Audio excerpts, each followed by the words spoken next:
Olá, eu sou Carlos Gasparotto e tenho o prazer, a alegria de trazer uma palavra para o seu coração, como sempre faço. Hoje vou falar sobre o maior enigma da vida. A vida é um mistério, Por isso vou falar o maior enigma da vida e tentar desvendar esse mistério através da reflexão que estamos fazendo nesse instante, tá? Nesta semana que passou, o Brasil inteiro passou por um choque tenebroso com a morte da cantora Marília Mendonça, vítima de um acidente aéreo em Minas Gerais. A Marília era evangélica e tinha um filhinho de 1 ano e 10 meses. A sua morte prematura, pois ela tinha apenas 26 anos, deixou um país com o coração sangrando. Um dos pôsteres mais enigmáticos postados na internet nos mostra Marília com seu violão e sua mala na porta de entrada do céu. Marília viveu uma vida intensa e estava vencendo suas dificuldades quando foi surpreendida por esse acidente. Queridos, a nossa vida tem muitos enigmas e muito sofrimento, mas também temos muitas promessas boas no amor de Deus. No capítulo 13 de 1 Coríntios, o apóstolo Paulo elaborou suas 5 frases mais enigmáticas sobre o amor. Ele termina por dizer que o amor tudo sofre, tudo crê, tudo espera, tudo suporta.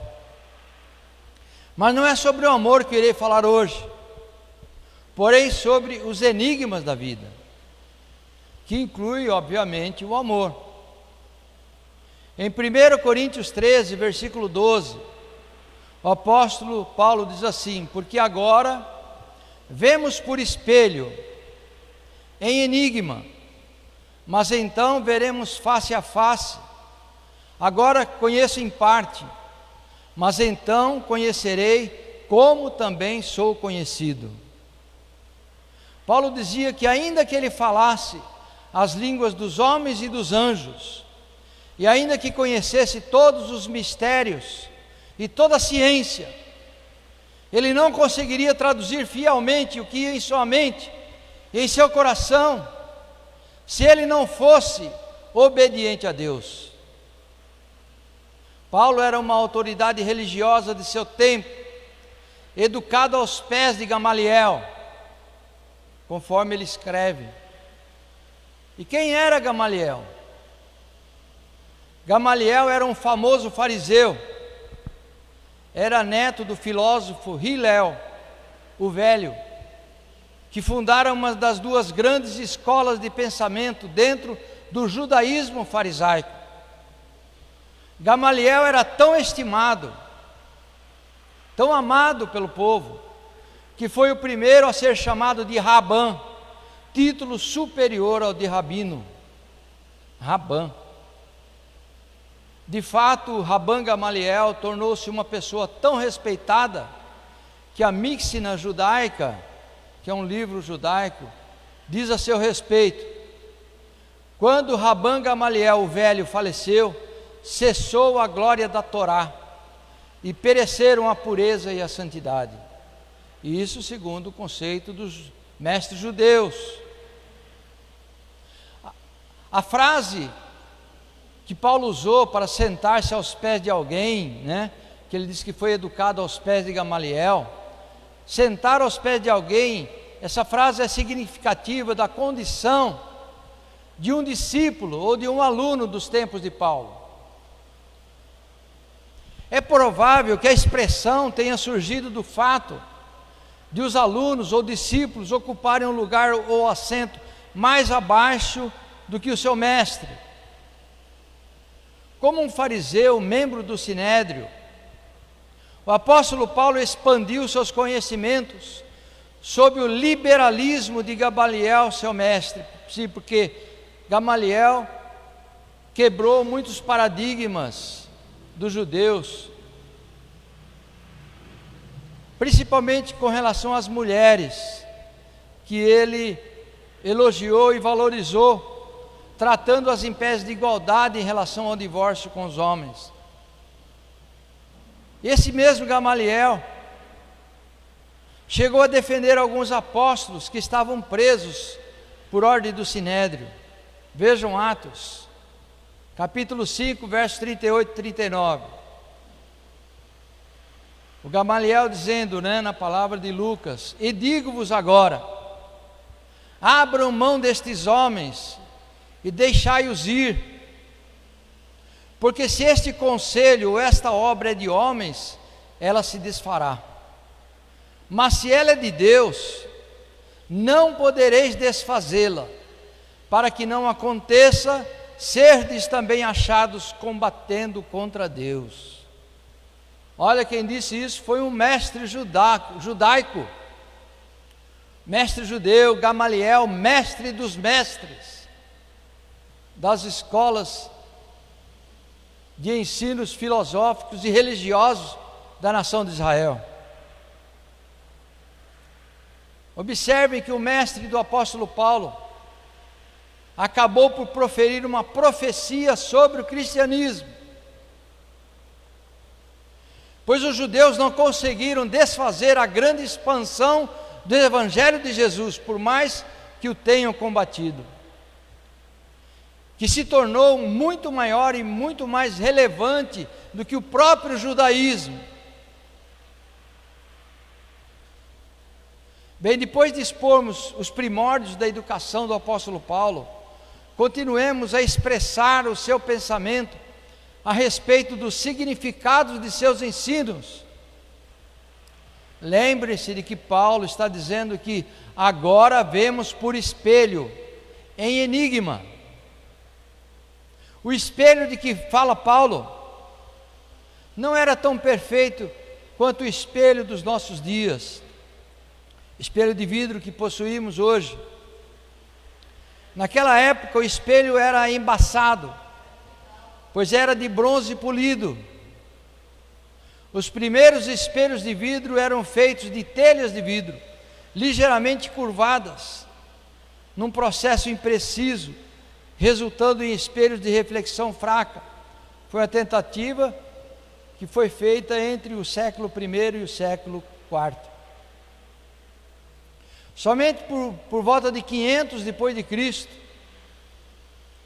é que o homem começou a criar espelhos de vidro um pouco mais claros e mais reflexivos, usando amálgamas de prata e de mercúrio.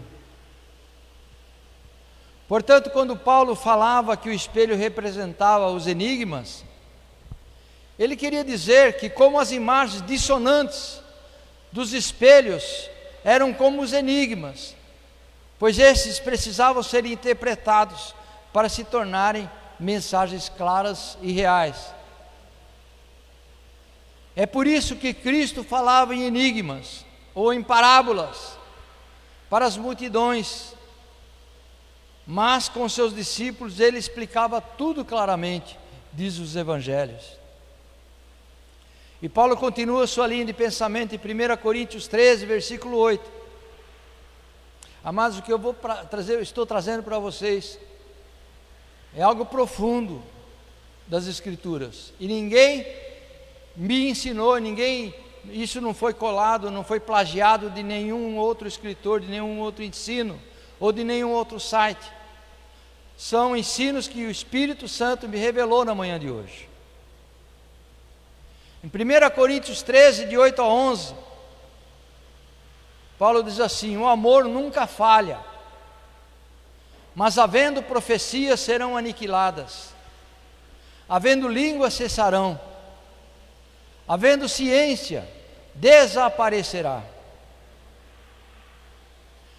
Quando Paulo diz que o amor nunca falha, significa que Deus está cumprindo o seu plano perfeito, o seu plano secreto, revelado aos seus filhos. O plano é secreto para o mundo, mas não para os filhos de Deus. Que plano é esse?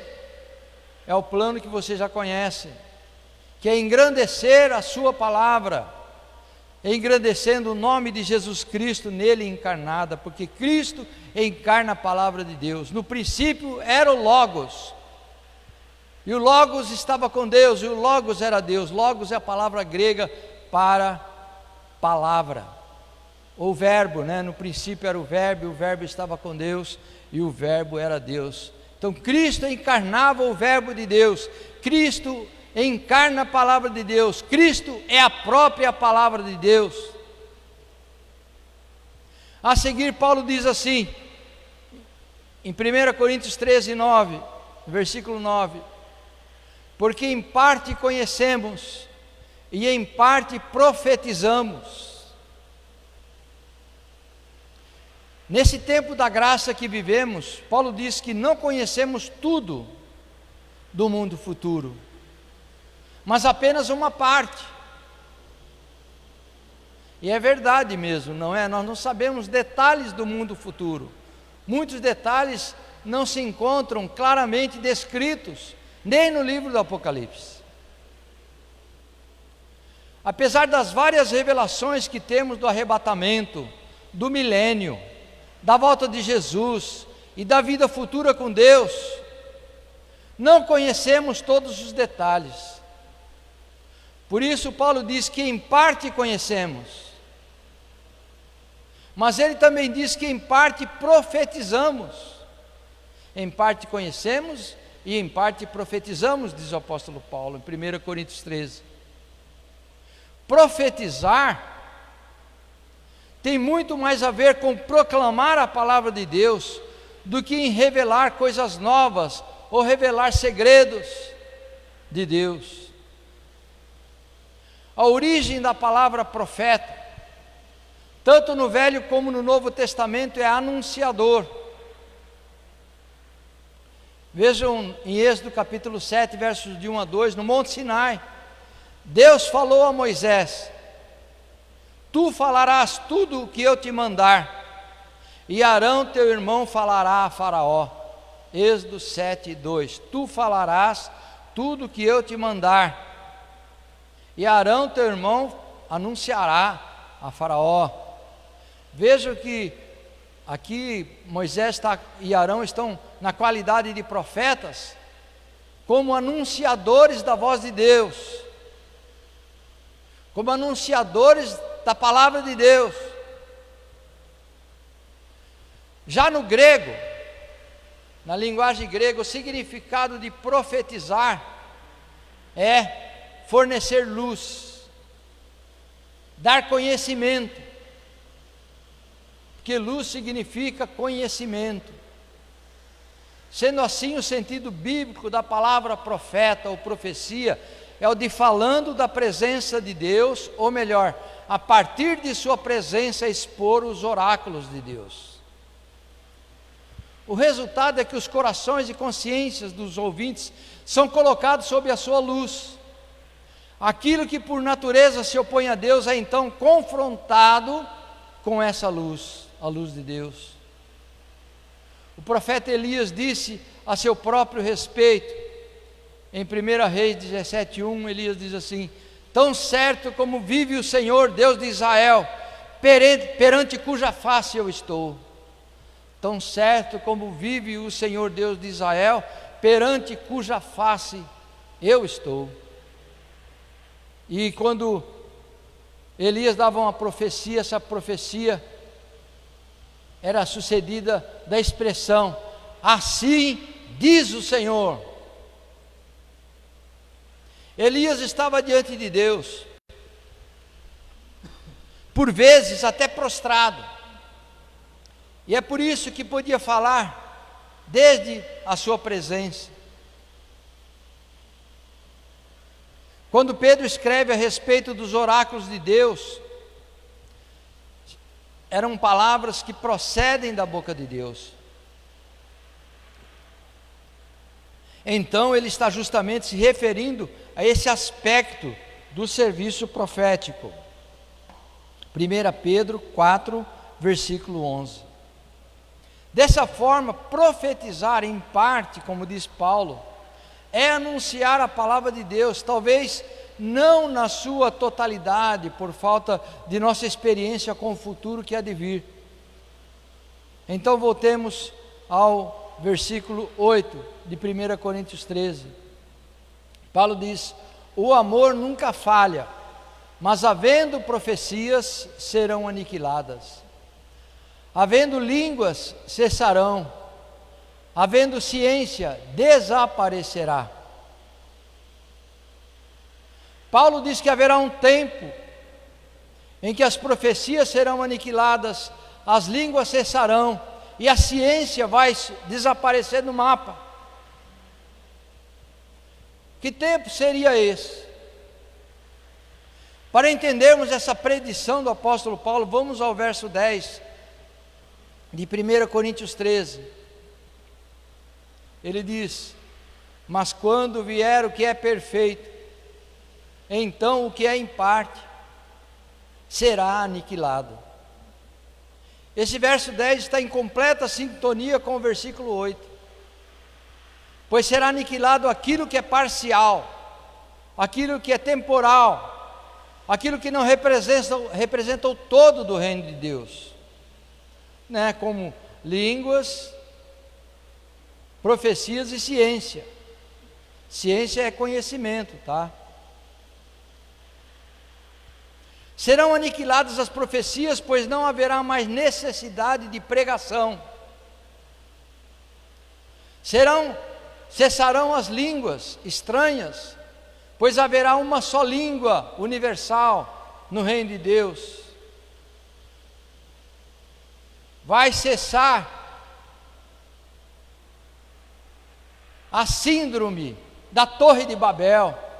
Todas as línguas serão aniquiladas, cessadas, para só existir uma linguagem universal.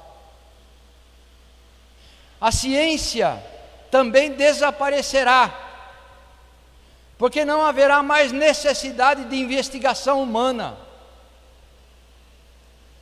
porque Deus mesmo estará nos ensinando todos os dias, todas as horas.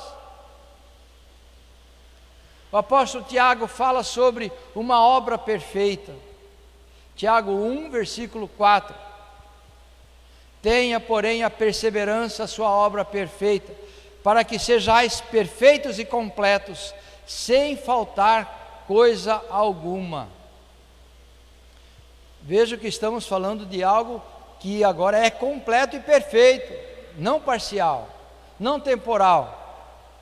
Tiago diz que a perseverança é a obra perfeita da fé, é a obra perfeita em nós, e nos torna completos, nos preparando para o reino futuro. A perseverança é a obra perfeita da fé. Aqueles que não perseveram em obedecer a palavra de Deus, não se sentem vitoriosos na sua vida cristã, na sua vida espiritual. E Paulo fala em Colossenses capítulo 2, versículo 10, porque a perseverança é a obra perfeita da fé. Em Colossenses 2,10 ele diz: e estáis perfeitos nele, que é a cabeça de todo o principado e potestade. Esse nele é em Cristo. Estáis perfeitos em Cristo, que é a cabeça de todo o principado e de toda potestade. Cristo não é só a cabeça de todo o principado, de toda a potestade, mas acima de tudo, Cristo é a cabeça da igreja. É Ele que comanda a igreja, é Ele que comanda as profecias, é Ele que comanda as revelações, é Ele que comanda as pregações, é Ele que comanda a vida dos seus discípulos. Essa perfeição em Cristo advém do fato de estarmos arraigados e edificados nele, em quem habita corporalmente toda a plenitude da divindade. Ou seja, Cristo encarnou-se num ser humano, mas nele habitava toda a plenitude de Deus, porque Cristo era homem, mas era Deus. Ele ainda é homem e ainda é Deus. Ele vai reinar como homem, vai reinar como Deus. Como filho de Davi, Cristo se assentará no trono em Jerusalém, herdando as promessas feitas por Deus a seu pai Davi. Cristo é Senhor dos senhores, está no trono de Deus, à direita de Deus do céu, onde Ele reina, mas Ele ainda não reina aqui nessa terra. Ele reina nos corações daqueles que o obedecem, que têm uma experiência com Ele, mas nele habita toda a plenitude de Deus. Cristo é Deus perfeito, é Deus completo. E porque nós somos perfeitos em Cristo, Paulo diz que nós somos perfeitos nele, que é a cabeça. Nós somos perfeitos nele porque somos participantes da sua natureza divina. Aqueles que creem em Cristo, que nasceram de novo, estão em estado de perfeição espiritual, não de perfeição moral. Eu faço esse parênteses. Perfeição moral é muito diferente de perfeição espiritual. Porque a perfeição espiritual é estar salvo por Cristo, com a mente renovada por sua palavra. Mas a perfeição moral é um alvo a ser alcançado pelo nosso padrão de comportamento. A perfeição espiritual depende da fé em Cristo e da perseverança na palavra de Deus. A perfeição espiritual não se trata de comportamento, mas se trata de renovação da mente e do coração. O comportamento moral não leva ninguém a ser salvo, mas se constitui num plus, na cereja do bolo, como testemunho da nossa fé no Senhor. O comportamento moral é um acessório da nossa vida espiritual, enquanto que a perfeição espiritual advém do fato de crermos em Cristo como Senhor e Salvador de nossas vidas e nele perseverando na sua palavra. Voltando a esse verso 10 de 1 Coríntios, ele diz que quando vier o que é perfeito, então o que é em parte será aniquilado. Então o que é perfeito e que está ainda para vir, nesse enigma descrito pelo apóstolo Paulo.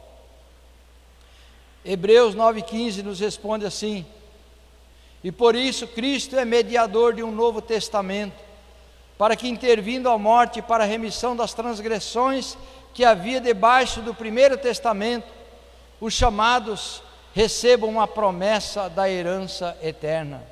Os chamados somos nós, que fomos chamados para sermos salvos, fomos chamados para crer nele, e atendemos a esse chamamento, obedecendo e crendo.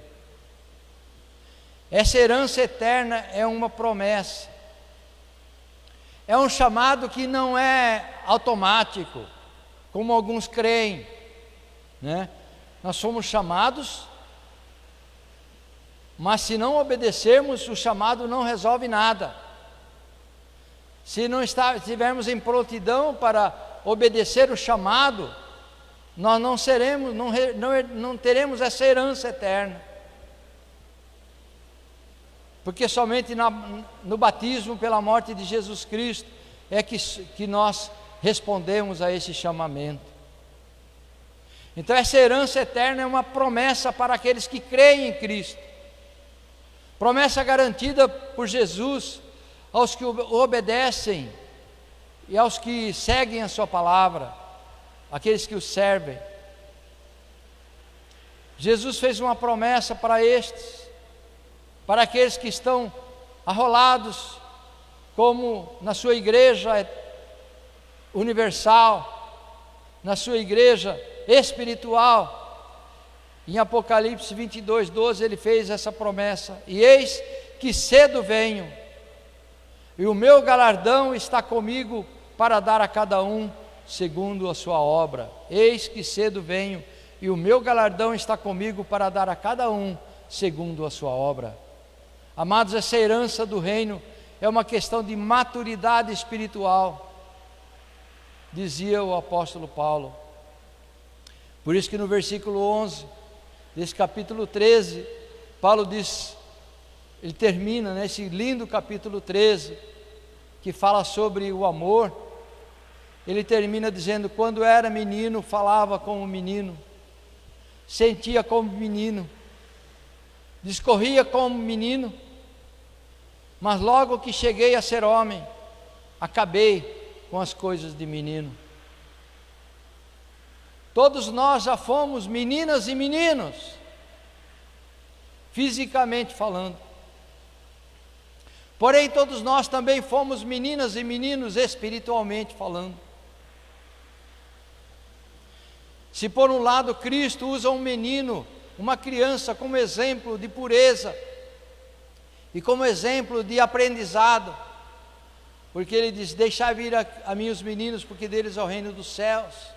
E se ninguém proceder como uma criança, não pode entrar no reino, porque uma criança quer aprender e precisa aprender. As crianças espirituais precisam aprender.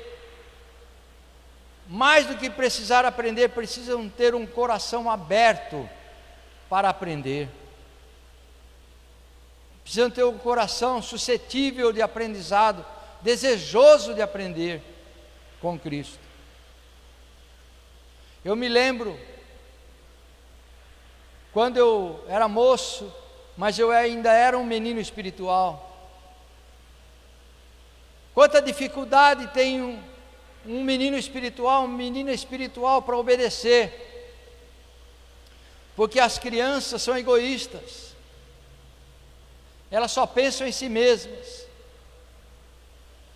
Quanto arrependimento eu tenho dos meus procedimentos de menino espiritual, e se eu pudesse, voltaria no passado para fazer o conserto, porque o menino e a menina espiritual só pensam em si mesmos, e não tem o desprendimento que é necessário para exercer o amor descrito em 1 Coríntios capítulo 13,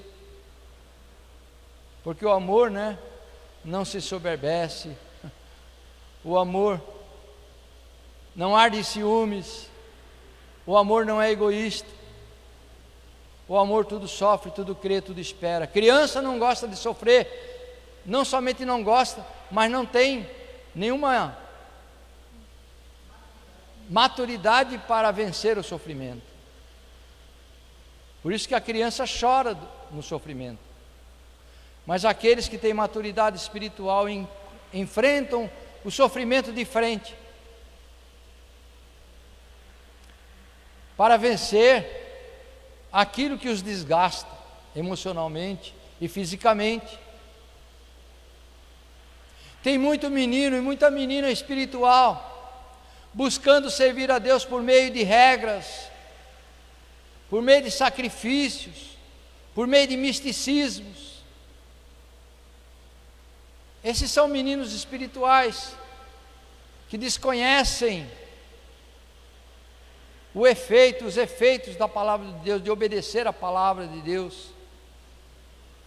Então gostam de regras humanas, porque toda criança precisa de um berço, um cercado, para sentir os seus limites, para saber os seus limites. A segurança de uma criança é o cercado,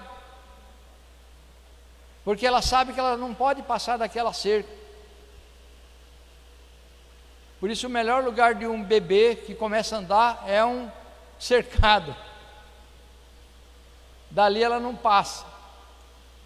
Por isso que meninos espirituais precisam de regras de homens, para saber os seus limites. Não coma isso, não beba isso, não vista isso, não use isso. São meninos espirituais, dependendo de regras humanas. Meninos espirituais também gostam de sacrifícios, Se eu me sacrificar, eu vou receber o prêmio do meu sacrifício. Como se a salvação fosse um prêmio pelo sacrifício humano. Não, a salvação é obra de Deus.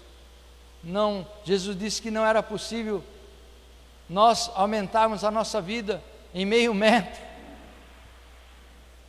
porque o crescimento é obra de Deus, e o crescimento da nossa fé, a nossa fé ela já nasce crescida, né? O que cresce é o conhecimento. Então não há sacrifício humano que possa nos transportar desse mundo para o céu, porque o único sacrifício humano que Deus aceitou foi o sacrifício de seu Filho, o Cordeiro de Deus que tira o pecado do mundo, para que o mérito e a obra seja de Deus e não do homem, para que o homem não se sinta engrandecido, como diz o apóstolo Paulo em Filipenses capítulo 2. Então servir a Deus não é por meio de regras nem de sacrifícios, e também não é de misticismos. Muita criança espiritual segue a Deus por meio de misticismos, por meio de milagres, por meio de revelações, porque a sua fé é infantil e não é uma fé amadurecida.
Que a palavra é luz, a palavra é lâmpada para os meus pés e luz para o meu caminho, diz o Salmo 119. Como eu disse antes, a palavra de Deus é luz que tira as trevas das nossas mentes e de nossos corações. Era desse enigma que Paulo estava falando em 1 Coríntios capítulo 13. O grande enigma da nossa vida é colocar em prática essa palavra, não apenas para sermos salvos, mas para vivermos uma vida completa e satisfatória. A palavra de Deus nos ensina a vivermos uma vida completa e satisfatória. Quando eu ainda era adolescente, eu sentia uma insatisfação gigantesca e interminável dentro de mim, pois eu fazia tudo o que a minha religião me ensinava a respeito de Deus, mas eu era completamente infeliz e não realizado. Eu só me realizei quando tive uma experiência sobrenatural com Deus. Eu só me realizei quando Cristo falou ao meu coração através da sua palavra. Cristo não me falou com a sua boca, Ele me falou com a sua palavra escrita e pregada. E a palavra de Cristo, se está em Mateus 16, 24, é a palavra que eu ouvi. Disse Jesus aos seus discípulos: se alguém quiser vir após mim, renuncie-se a si mesmo, tome a sua cruz e siga-me. Essa palavra tocou meu coração, E eu decidi seguir a Cristo, ainda numa fé incipiente e imatura. Mas eu decidi seguir a Cristo conforme ensina o Evangelho. Não segundo os meus conceitos humanos, mas segundo ensina o Evangelho. Porque nós temos que crer no Evangelho, crer em Cristo conforme o Evangelho e não conforme os nossos conceitos humanos.